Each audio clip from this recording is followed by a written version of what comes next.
Everybody, I've been trying to create a video about this particular topic for a while, but distractions with work and family have kept me from actually doing it. But since I'm on my way to my class, I teach part-time at a local community college around here. I decided what better time to actually do this video than on my way to work. So this will be my walk away story, and it started quite a while ago. I'm talking about my initial, first steps probably were around 2002, 2003, right after 9/11. That kind of shook my paradigm when that event happened. Because although, the mainstream narrative was telling you that, oh, it was these terrorists that hated America and this and that, my gut told me that that was not the case at all. Gut feeling told me something's not right with this. None of this makes sense. We're supposed to have, as a country, contingencies to stop planes from being hijacked and flying into buildings, considering that you have Andrews Air Force Base and all sorts of other different Air Force bases around the area, yet this act was still able to happen. And it's from that moment, when I started doing my own research, I knew that 9/11 was definitely an inside job. Don't believe any, and still, where we are, 17 years later, most people still don't know the truth. Most people can't even get the truth out, and that's mostly because of the current special counsel, Robert Mueller. He is instrumental in the cover, but I will talk about that in a different video. Now, back to my walkaway story. Once I started realizing how messed up things were, that's when I started to first look at the people that were in power at the time, the Republican Party. And I knew how corrupt they were. You see how, the Bushes and Cheney and all their connections with Halliburton and the Carlyle Group, it's ridiculous. And these are the established Republicans, and I'm not talking about your run-of-the-mill conservative. George W. Bush is not a freaking conservative. If you ever thought he was, you're crazy. He's not a conservative. He is an establishment Republican. Bush Dynasty Republican. If you want to know how bad it is, go look at all the shenanigans his father, H.W. Bush, was up to.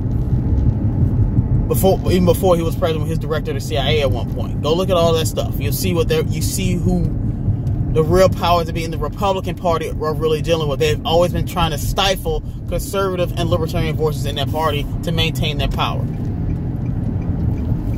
But I still wasn't quite off the Democratic plantation. I was young. Back in that time, I was 22, 23 years old. I was still very young.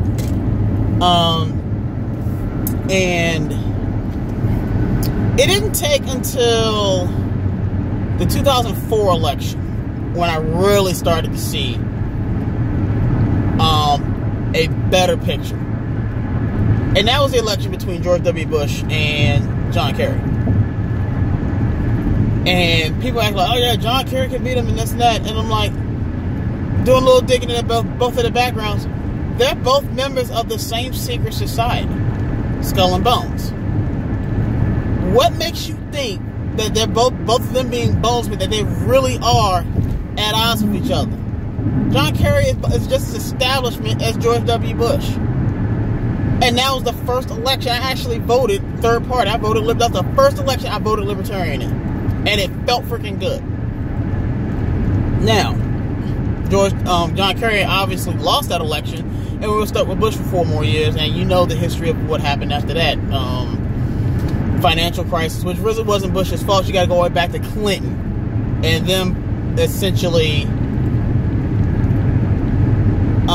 giving the bank incentives to issue mortgages to people that couldn't afford them in order to stimulate the housing market for underprivileged people. And that backfired. But that just goes to show you how both the establishment Republican and the establishment Democrat work hand in hand with the globalists to help destroy this country.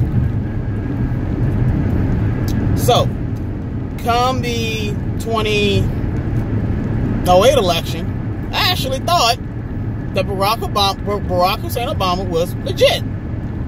Sounded good. Said a lot of the right things. I was kind of blind because, you know, being that he's a person of African descent, I don't really call him African American because his daddy was from Kenya. He's a person of African descent. Now I wouldn't call him African American because he essentially was raised by his white grandparents and his white mama. So I'll digress from that point. I thought he was legit. I thought he could actually get some stuff done. Talk about hope and change. Like, oh, he might actually be able to solve and get us out of this establishment malaise. But he was by far the best Manchurian candidate on the planet. He was just as establishment as the rest of them, even more so. He helped plunge this country into the malaise that we are just getting out of because of the current president, Donald Trump. And again, you got another 8 years of glad establishment bullcrap trying to sink this country even further. And in 2012 election, that's when I really finally said, you know what, screw this, I'm done with both parties. And I really don't vote for any establishment guy. Back in the 2012 election, I was a big time Ron Paul supporter. I still am. I don't agree with everything he says. He is a little too much of an isolationist for me. I don't care if people say like, oh, he's really not an isolationist. Yeah, he is. He's isolationist. I get it that we should be out of other countries' affairs. I'm for pulling every last troop out of all these other countries, especially Germany. I think we still have like 30,000 troops in Germany. Why are we still in Germany? Just get them out. We don't need to be in Germany. As soon as we get a peace deal with North Korea, pull all of our troops out of the DMZ. Korea can defend itself. I can understand it's always a concept in North Korea. I can kind of see why we're there. But as far as all these bases around the world, bring these troops back and put them right across our border. That's where they belong, on our border, not other countries' borders. And being Ron Paul is a big proponent of actual freedom and libertarian ideals. I was a big supporter of his. And I actually voted for him in the 2012 primary. He eventually lost to Mitt Romney, but I honestly believe they essentially did everything in their power to stop Ron Paul from being president, because he actually could have got this country probably in a better place than where Donald Trump is right now. But I'll discuss Trump in a few, not at this point. So, you know, after the 2012 election, you know, Barack Obama won again, essentially had his second term. And, you know, people on that side of the aisle, and even in establishment Republicans, were talking about how, you know, as far as the economy, that we, like, you know, us seeing more than 3% growth will be a thing of the past. Like, you know, the economy that we had during those last 4 years of Barack Obama's term, that's what they thought the economy was always going to be like. That shows you that the sign, they were literally offering this country up on the altar of globalism to be sacrificed for the sake of globalism. And then come the 2016 election cycle. And during that time, I honestly was not a Donald Trump supporter. I thought he was, a lot of the things he said rubbed me the wrong way. And part of the blame goes to the media coverage of him too. They gave him a crap ton of media coverage, but that was for a reason. I'll discuss that reason later in this video. I was a big time Rand Paul supporter. I was diehard Rand Paul. When I found out he was around, I was like, yes, that's the type of man that can actually turn this country around. But the media essentially dogged him out, gave him very minimal coverage, didn't even give him any speaking time during the debates. They gave all that to mostly to Donald Trump. And going back to what I previously was going to mention, the reason why the media gave Donald Trump all that time, they thought that he was a shoo-in to be beaten by Hillary Clinton. And they were dead wrong on that. So, by the time Rand Paul pretty much was not a viable candidate, I started to back Ted Cruz. I like a lot of what Ted Cruz says, but as I started digging into what Ted Cruz tried to do to win a nomination, I was like, nah. And his Goldman Sachs connections through his wife, I'm like, yeah, something's up with this dude. He says all the things, the right thing. Even the legislation he sponsored, a lot of good stuff, but if you have those type of connections to those people that got us into the issues we have in the first place, no. And that is when I really started looking at Donald Trump, especially since he was the front runner. And by the time we got to the convention, when I heard his convention speech and he uttered the words, and this took me by complete surprise, I never heard a candidate say this. When he said Americanism, not globalism, will be our credo, I was shook. And I was like, whoa. Everything the media portrayed him to be was a complete and utter lie. I didn't really get a good understanding until I watched a live Trump campaign speech on YouTube. This was not media. This was not the mainstream. This was not going through the filter of the mainstream media. This was live as it happened. I'm like, oh my God, this man is really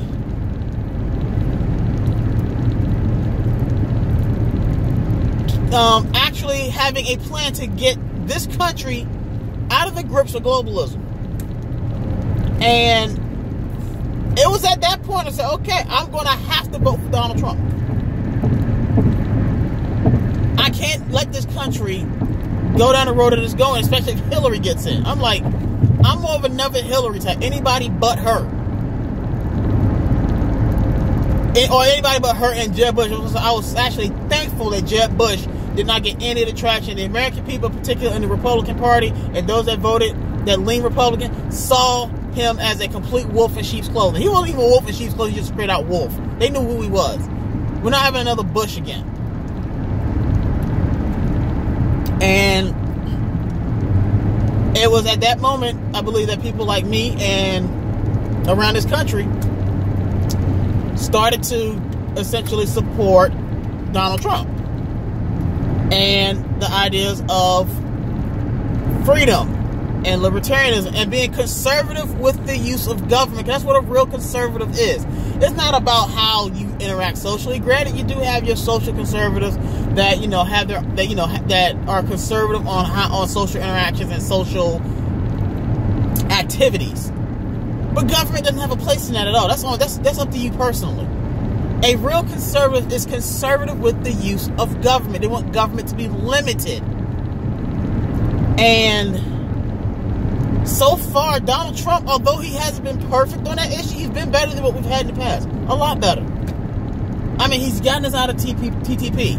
He's slashed regulations as much as he possibly could to free this economy up, and you can see it right now.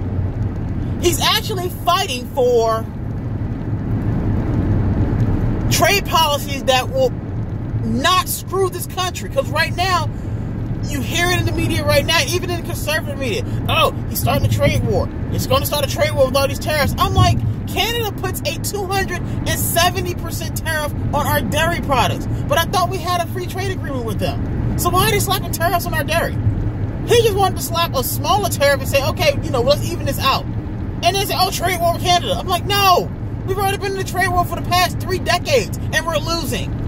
There's a reason why jobs were being sucked out of this country. Ross Perot said it, and I was only like 12 years old when Ross Perot ran for president.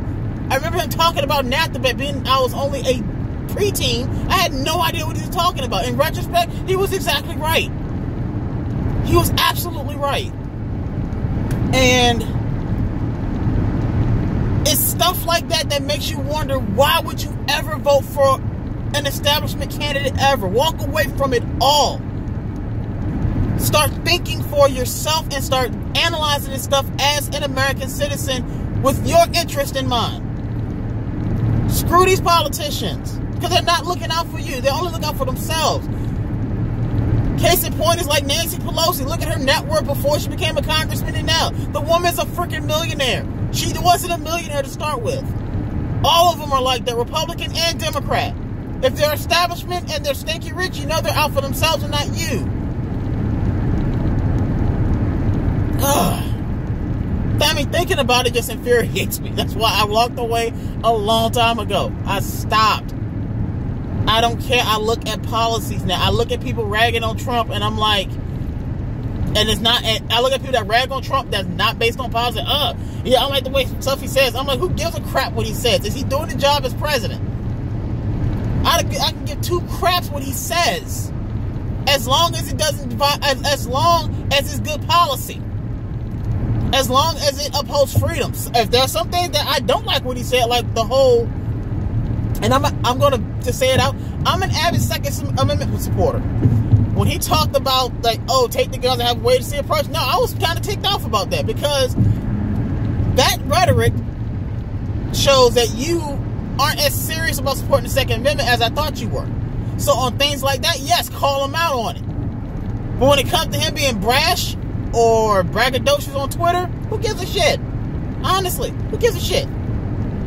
I could care less. I want a president actually that's not going to just be weak and meek when it comes to standing up for this country with the